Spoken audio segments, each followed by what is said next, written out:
Entah kenapa mesin 2 tak sampai saat ini masih banyak banget pecintanya. Mungkin salah satu alasannya karena mesin 2 tak memiliki karakter yang sangat unik. Tanpa memerlukan cc yang besar, motor 2 tak memiliki tenaga bawah yang begitu liar.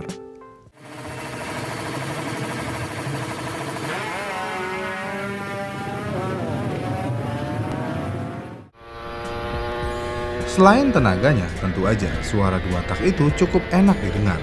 Tapi yang benar-benar enak didengar itu yang benar-benar merdu ya, bukan yang ini.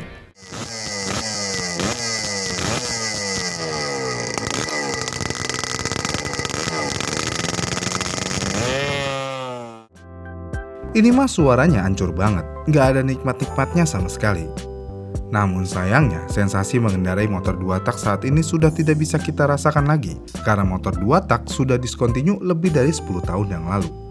Ya bisa sih kita nikmati motor 2 tak, tapi motornya itu-itu aja, dengan teknologi yang itu-itu juga. Kemudian mesin 2 tak sebenarnya mesin yang cukup efisien dalam hal perawatan, makanya nggak heran, udah suaranya khas dan perawatan yang gampang, motor 2 tak sampai saat ini masih banyak yang gunakan. Lihat aja berapa banyak e-racing ketika Jambore. Banyak pakai banget sampai ngebul itu lokasi. Dengan banyaknya motor 2 tak yang masih berkeliaran ini, kita bisa simpulkan motor 2 tak akan dicintai sampai kapanpun. Namun pertanyaannya, jika mesin ini mudah dirawat dan cukup efisien, kenapa mesin 2 tak ini tidak bisa lolos regulasi Euro? Untuk menjawab pertanyaan ini, kita akan membahas cara kerja mesin 2 tak secara singkat terlebih dahulu. Karena ini berkaitan dengan jawaban utamanya. Mesin 2 tak adalah jenis mesin yang menyelesaikan satu siklus kerja lengkap dalam 2 langkah piston, yaitu langkah naik dan langkah turun. Untuk menghasilkan kompresi, saat piston bergerak naik dari titik mati bawah atau TMB menuju titik mati atas atau TMA, campuran udara dan bahan bakar yang sudah masuk ke dalam ruang bakar mulai dikompresi.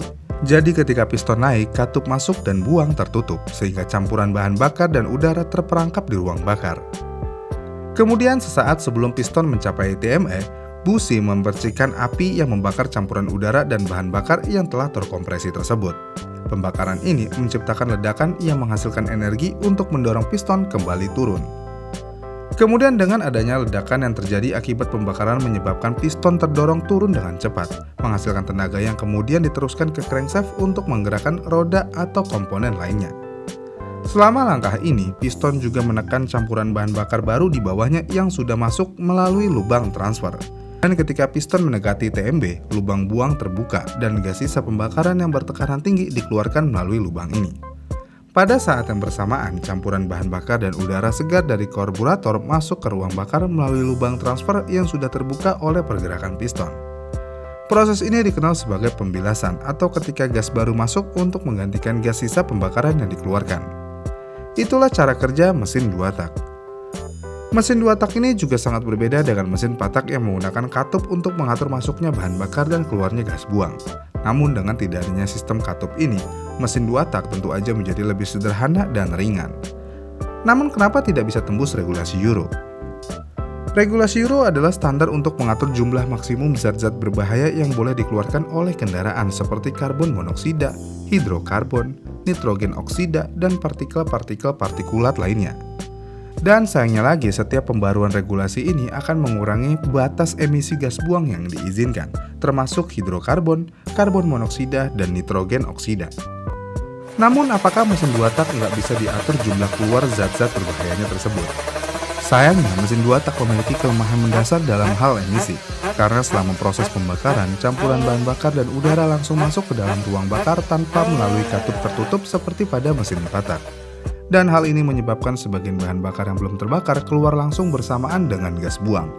Akibatnya, karena hal ini, mesin 2 tak cenderung menghasilkan emisi hidrokarbon dan karbon monoksida yang jauh lebih tinggi dibandingkan dengan mesin 4 tak. Ini semua terjadi karena bahan bakar yang tidak terbakar atau setengah terbakar dibuang langsung ke atmosfer. Selain itu, penggunaan oli campur yang dibakar bersama bahan bakar juga menambah emisi partikulat yang berbahaya. Ditambah lagi dengan desain dasar mesin 2 tak yang menghasilkan pembakaran dan pembuangan secara bersamaan, ini tentu aja akan mengurangi emisi hingga level yang diizinkan oleh regulasi Euro sangat sulit dicapai tanpa merombak total desain mesin itu sendiri. Jadi itulah alasannya mesin 2 tak tidak bisa menembus regulasi Euro. Namun bagaimana jika dipasangkan alat seperti katalis converter untuk mengikat emisi lebih jauh lagi? Sayangnya, memasang semua perangkat ini pada mesin 2 tak tidak terlalu berpengaruh. Selain itu juga, dengan katalis converter, performa mesin 2 tak akan berkurang drastis, yang mana pada akhirnya tidak jauh berbeda daripada mesin 4 tak, bahkan lebih lemah tenaganya daripada mesin 4 tak. Jadi nggak ada alasan lain untuk pabrikan melanjutkan sampai tingkat ini. Lalu bagaimana dengan cara injeksi? Apakah injeksi bisa menyelamatkan mesin 2 tak dan bisa tembus Euro 5 minimal? Sebenarnya ada beberapa upaya untuk mempertahankan mesin 2 tak dengan mengembangkan teknologi baru. Misalnya penggunaan sistem injeksi langsung yang dapat mengurangi emisi dengan cara menyemprotkan bahan bakar langsung ke dalam ruang bakar pada saat yang tepat. Dan iya, teknologi ini membantu mengurangi emisi hidrokarbon dan meningkatkan efisiensi bahan bakar pada mesin 2 tak. Namun, meskipun inovasi ini berhasil menurunkan emisi, tapi baru sampai Euro 5 aja. Dan dengan cara ini, mesin 2 tak belum bisa sampai Euro 6. Tapi kayaknya Euro 5 aja udah cukup deh untuk di Indonesia sendiri, mengingat RX King dan Ninja 150RR hanya tembus di Euro 2 aja, dan motor tersebut masih banyak berkeliaran dan banyak peminatnya, dan aman-aman aja, nggak ada masalah sama sekali. Kenapa pabrikan tidak ada yang produksi mesin 2 tak dengan spesifikasi Euro 5, yaitu dengan injection? Sayangnya, dengan adanya penambahan injection ini, biaya produksi dan kompleksitasnya membuat teknologi ini kurang ekonomis dan tidak sebanding dengan hasilnya. Kebayang nggak jika Kawasaki mengeluarkan Ninja RR 2 tak injection 150cc tapi harganya mirip seperti ZX25 RR 100 juta lebih? Apakah motor ini akan diminati? Sepertinya tidak. Kenapa? Ya karena mau bagaimanapun orang-orang yang membeli ZX25 RR hanya mencari suara, bukan sensasi berkendara dan lainnya. Ditambah lagi, sensasi suara 250cc 4 silinder hanya bisa dirasakan di Ninja ZX25 RR aja. Sedangkan nih untuk motor 2 tak, mau motornya 1000cc pun suaranya ya akan sama seperti itu. Apalagi Kawasaki kalau ngeluarinnya 150cc, ya suaranya kemungkinan besar bakal sama. Jadi itu adalah hal yang mustahil untuk pabrikan membuat motor 2 tak lagi. Jadi ya sepertinya mesin 2 tak akan selamanya hilang dari dunia otomotif. Ya paling digunakan hanya dalam motor sport aja seperti motor trail dan lainnya. Jika ingin digunakan di motor keseharian ya sepertinya mesin 2 tak sudah tidak ada harapan sama sekali. Jadi ya selagi Ninja 2 tak masih ada yang jual bekasnya, Satria Hiu masih ada yang jual bekasnya, bahkan sampai RX King yang masih hidup sampai saat ini, mesin 2 tak akan terus hidup di Indonesia, namun motornya itu-itu aja. Lagi pula apa juga serunya naik motor 2 tak full injection yang tidak mengeluarkan asap knalpot? Kayaknya ada yang hilang aja, karena mau bagaimanapun juga, kebulan asap di motor 2 tak cukup membuat rasa puas, walaupun tidak semua di belakangnya suka dengan asap ini.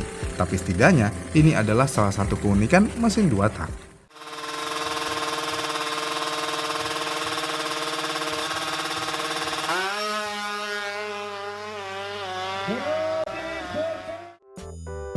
Bagaimana nih menurut kalian? Komen di kolom komentar di bawah ya, dan sampai jumpa di video selanjutnya.